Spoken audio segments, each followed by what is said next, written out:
everybody, welcome back to our channel. I'm Addie, aka The Monkey. And I'm Nick, aka Dad. Today we're diving into the world of automotive upgrades with an exciting unboxing and review of Hooke Road inner fender liners. If you're looking for protection against dirt and debris, you're in the right spot. Let's get started. First, let's take a look what's inside the box. All right, so here is everything you're gonna get in the box from Hooke Road for the front fender liners. You've got basically duplicates of everything here because these are coming in pairs. So it comes in your front or rear. So you'll get two obviously for your front and two for the rear. I do like their packaging. They've got everything wrapped in plastic bags basically. The box right there, that's actually all of your hardware, which it actually came ripped. The packaging for the metal parts was good. But yeah, I had a hole in the box. I am not blaming Hooke for that. I am sure Hooke Road packaged it very well, but shipping just wasn't really nice to it. But yeah, let's unwrap some of these, show you what the quality is of the metal and what it looks like. All right, so this is basically the inner part. This will go up against basically the engine bay. This is nicely powder coated in black. It's got kind of a rough texture to it, which is nice. I do like that they have like this honeycomb here, letting out some of the heat from the engine. Gives it just a little bit more cooling capability for the engine bay. And all of these brackets or tabs for your brackets in it seem really pretty stout. The reason I was going with this is twofold. I am tired of the little push pins that hold in our inner fender liners. Those things are terrible. I just helped a friend out last night taking out some more of those in the rear cargo area of his Bronco, and it's just a really dumb idea. They strip out easy, the heads strip out, the push tabs are hard to get out sometimes, so that's why I started looking for an alternative. These will bolt in. No drilling required to do these. They're all bolts, and 16th of an inch steel or 16 gauge is what these are made of. And like I said, powder coated both sides and actually pretty well done. But getting it off-road and seeing how they hold up to rocks and that will be probably the next thing we talk about in a future video.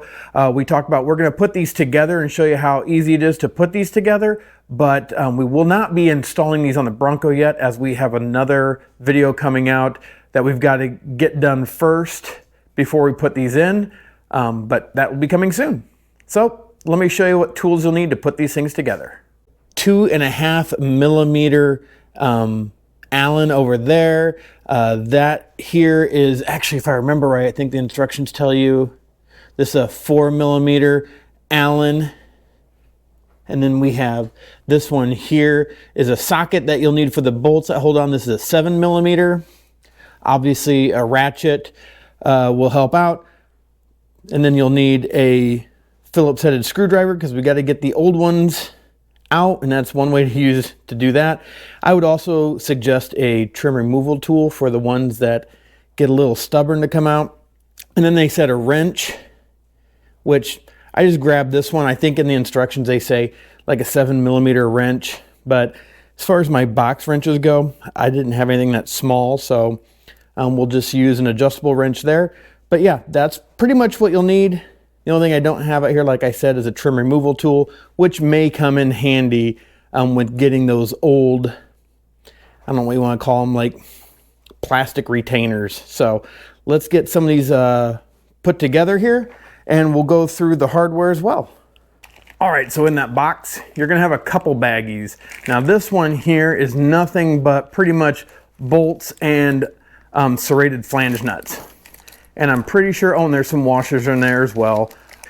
And then you have a bag, and these are brackets. Now there are, I think, a couple different styles in here. You've got some more flat ones and then some rounded off ones. They go in specific locations, which once we get to the install on the Bronco, we'll get to showing you where these different ones go. But let's get all these parts put together here. All right, so we were talking about the instructions were in the box. They actually weren't. That was a shipping label that we had in there, a shipping manifest telling us what was in the box. But you can go to Hooke Road and you can actually print these off. I think this was like 11 pages to go over both the driver side, passenger side, and the different pieces. The driver side, the nice thing is they're all labeled A1, B1, C1, E1, and D1, and the different mounting brackets you'll use. And then for the passenger side, C2, B2, A2, D2, and E2. So it's pretty self-explanatory. And then again, the mounting tabs. They also go over all the different hardware you're gonna have. It does look like there's 4 different bolts inside that bag. And we've got the flange hex lock nuts, which there's 36 of those, and 36 M6 by 10 millimeter button head sockets, cap bolts. So there are a few, it looks like a few different ones in there, but we'll get to those. And you can always go and use the digital copy on your phone and not have to print these off as well. So they say this takes about 2 hours for 1 to 2 people. And really the first steps are really removing the old one, which we won't do currently because of the other project we've got going on. So let's at least get these put together. All right, so I open up the bags of the hardware and I've got all the bolts separated out. So there's 1, 2, 3, there's 4 different bolts. I've got 2 different style washers, and then all of those flange nuts are right here. So I'm pretty sure all of these flange nuts are basically gonna go with all of these. And I've already got 2 of the inner fender pieces. Now these will be the sides that are kind of right behind the tire and towards the engine, not on top. But this should give me an idea, because the thing is, none of these pieces are labeled. Hooke Road has their emblem on the inside here, which on the instructions you can see that. So I know these 2 pieces will go together for the passenger side. So then those 2 pieces will go for the driver side. But the other pieces, yeah, I'm not quite sure yet. So I figured if I get these put together, then I can find out which pieces go together. It would be nice, Hooke Road, if you guys did like lettering or even stickers on these pieces that let you know which one's A1 versus A2. So also to note, one of the bigger pieces back there, a piece of powder coat has already flaked off towards one of the flanges. So not sure how well this powder coat on these pieces will hold up, but I guess time will tell as we hit the road.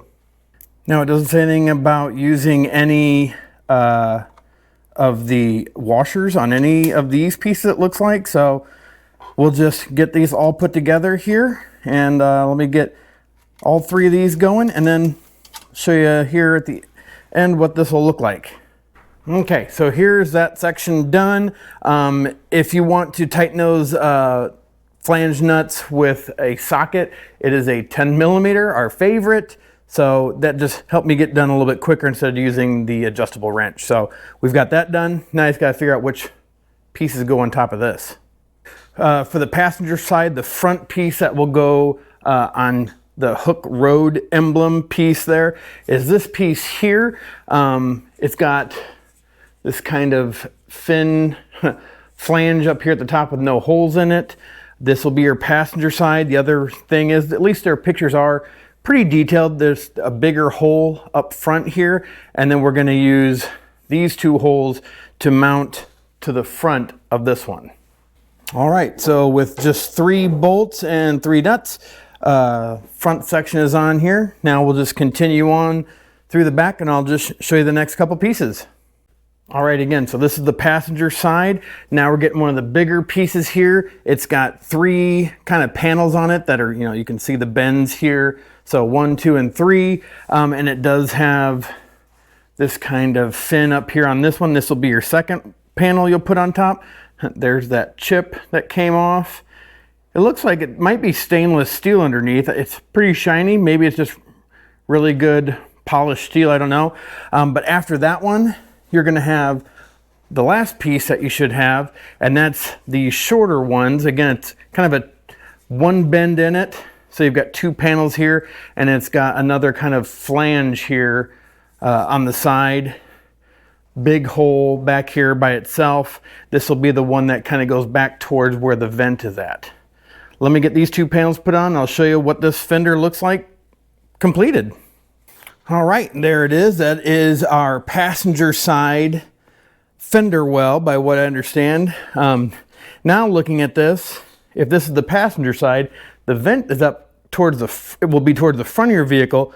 The Hooke Road emblem will be towards the back. So looking over it though, everything pretty much lined up. I did have it flipped like this on top of itself to give it some weight, because seemed like it went back together, or went together a lot better with those plates stacking on top of one another.